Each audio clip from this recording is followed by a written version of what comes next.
Have you been thinking about investing in Oakville? If so, this video is for you. I'm going to go into the new pre-construction incredible project called Oakbrook. We're seeing lots of advertisements for this project, and it's being marketed as being more affordable than current resale prices. In this video, I'm going to break down whether that's actually true, whether you should consider purchasing this, or whether this is just another pre-construction project that you should probably not invest in. If you're new here, my name is Tish Schoberg. I'm a licensed realtor, and be sure to like, comment, share, subscribe, and turn on post notifications. If you want more information on this project or any other pre-construction project currently selling or coming soon, be sure to reach out. I'd love to help. So let's get into Oakbrook. What is this Oakbrook project that we're seeing in the online space? So Oakbrook is a master plan community of townhouses. So two builders, Crystal Homes and Fernbrook Homes, have come together to create this incredible project. Fernbrook Homes is a very well-known name in the pre-construction and home building industry. They're known for having incredible build quality, and their projects typically sell out very fast. They price competitively, and they've partnered with Crystal Homes on many projects.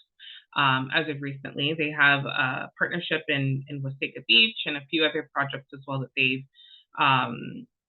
they've started selling. So this project really excites me for many different reasons.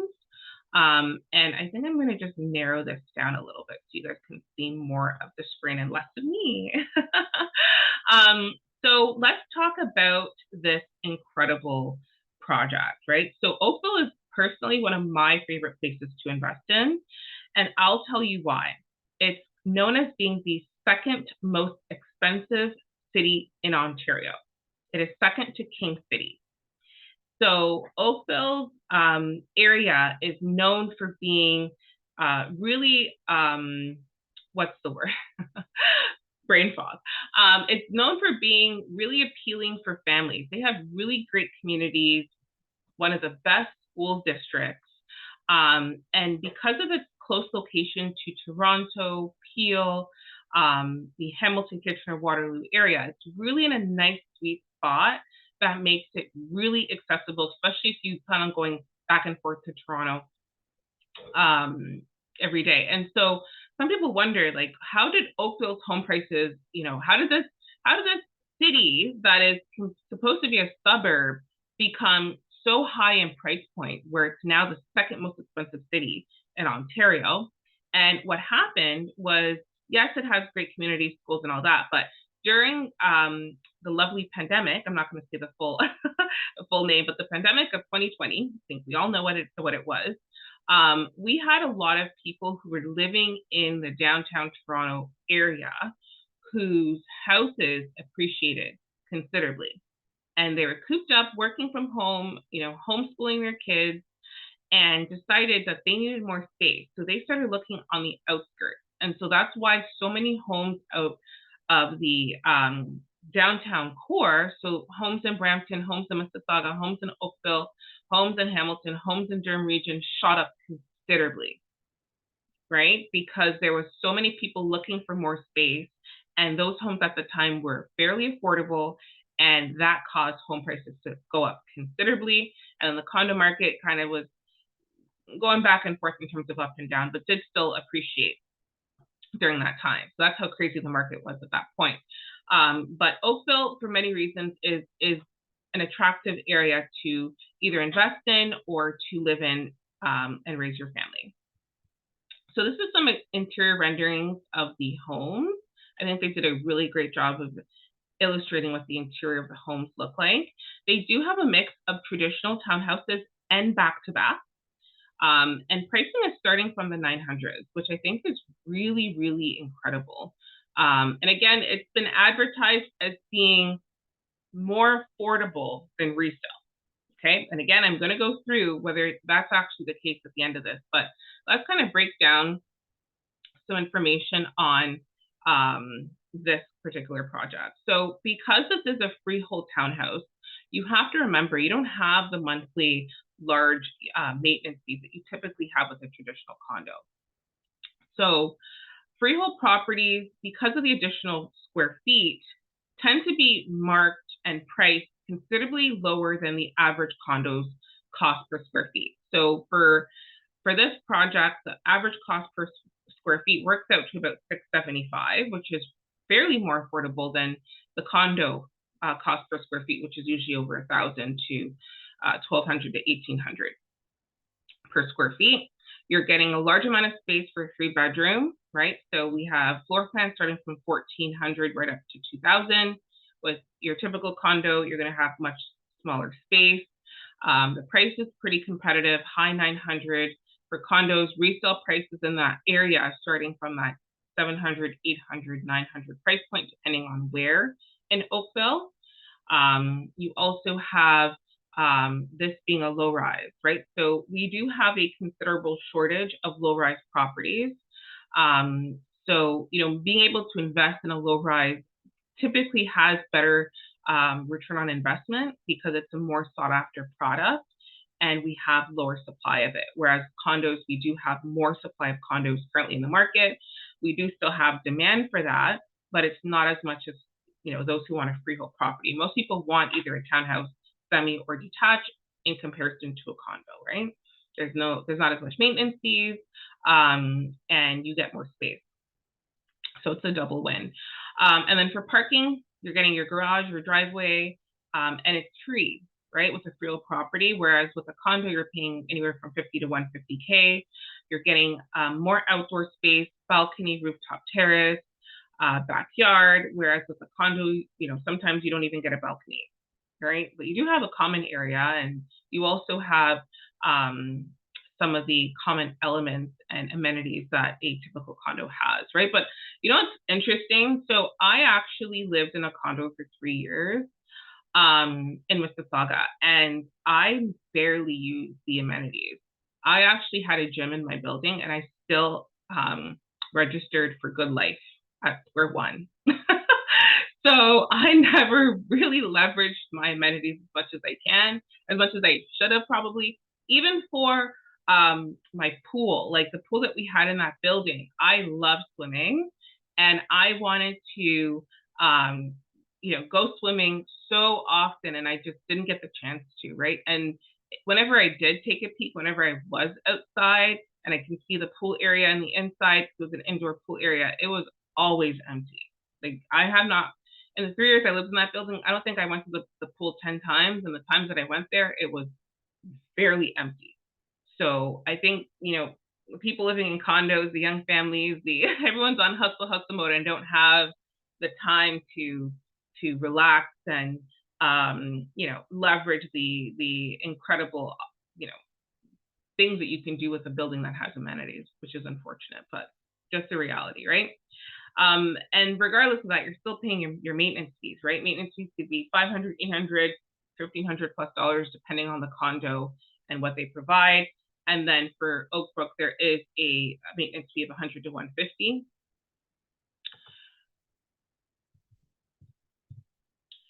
And pre-construction condos, when we're comparing this project, which is a freehold, to the cost per square foot of various different condos that are currently selling, as I mentioned, for Oakville, you're looking at $1,000, $1,100, $1,200 cost per square feet. Mississauga, upwards of $1,200 to $1,400. North York, $1,400 to $1,600. Toronto easily could hit $2,000 per square feet, depending on the project, right? So this is priced considerably lower at just $675 per square feet because it is a freehold property with more space than a typical pre-construction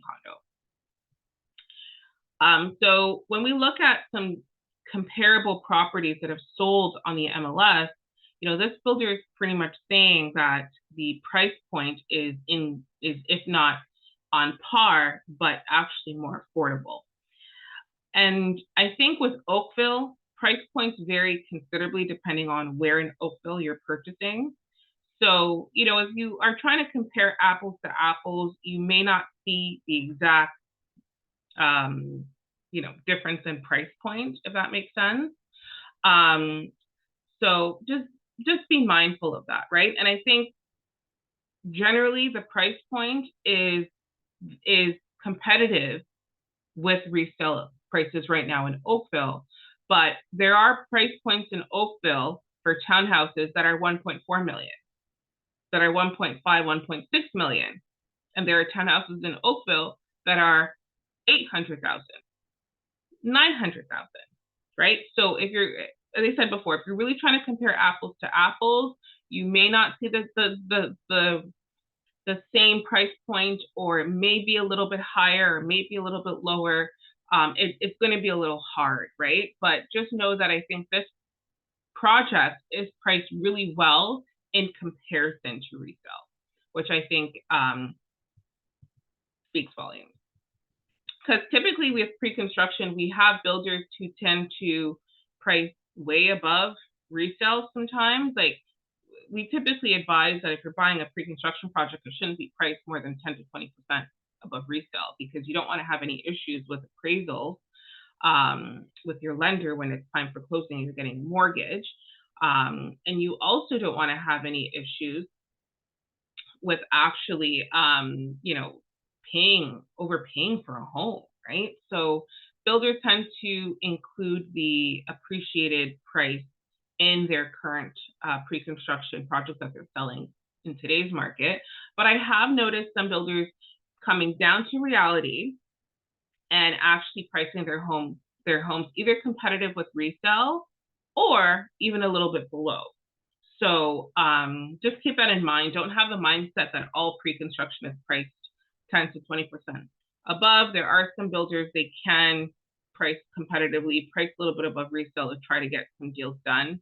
And they're definitely doing that. So look, we have townhouse priced over 2 million, right? So if we're going to compare an Oakbrook townhouse that's priced at 900,000 to this $2 million property, obviously resale is going to be double the price, right?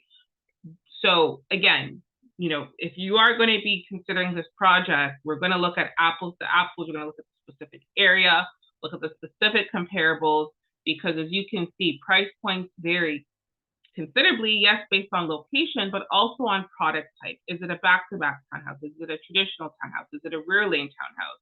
Is it an end unit townhouse? All of these play a key factor in the home's value.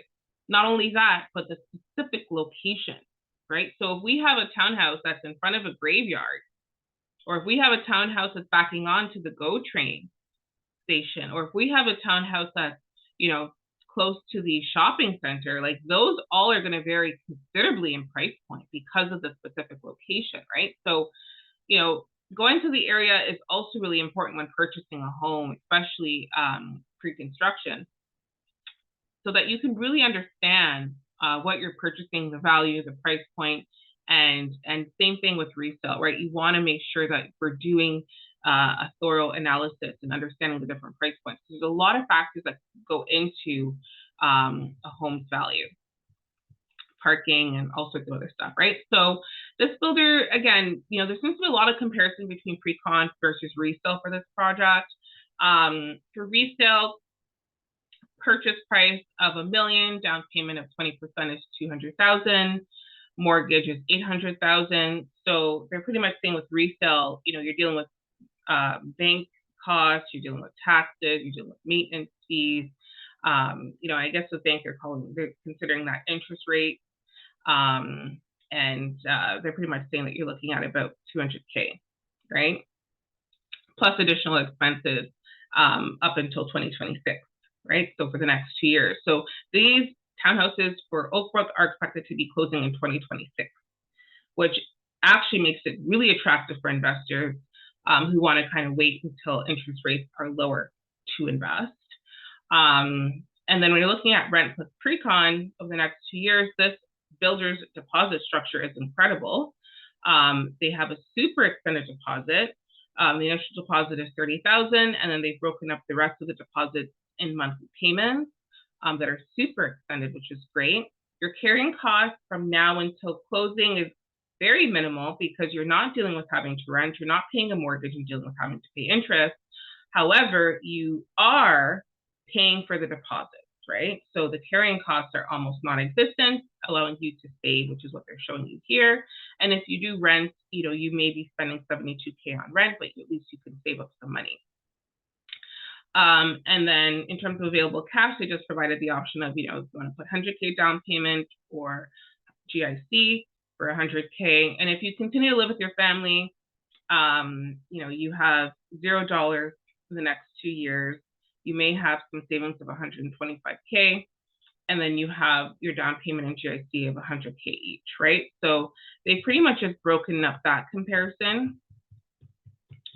And then in terms of, what's going on in the news right now, they've also made mention to this. So the Bank of Canada has started to lower their overnight rate, right? Or their key interest rate.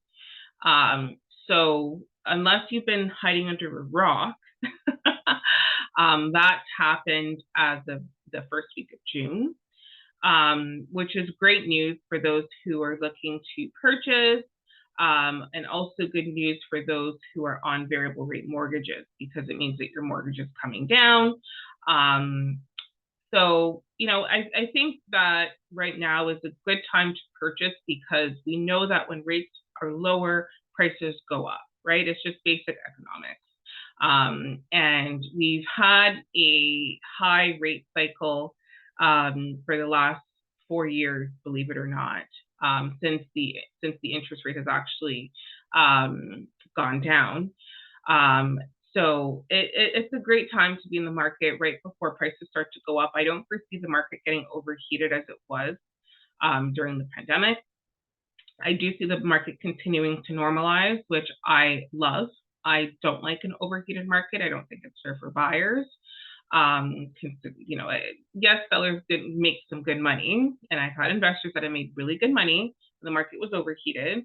And as a homeowner, yes, you get some appreciation. So there is some positive to it. But I mean, for the same homeowner who's looking to buy an upgrade or downsize, sometimes it's not really favorable when the market's that active, because you get priced out, or you just have a lot of competition when finding your home, right?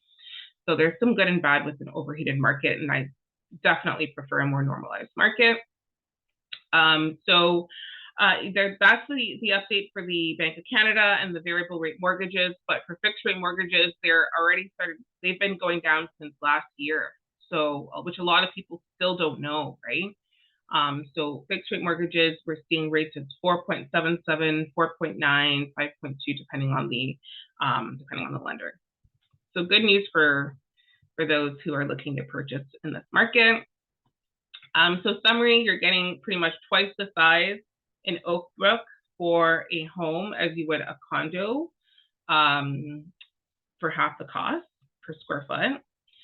If you purchase in today's market, and you close on a resale home, you're paying high interest, you're dealing with low demand equals the lowest price.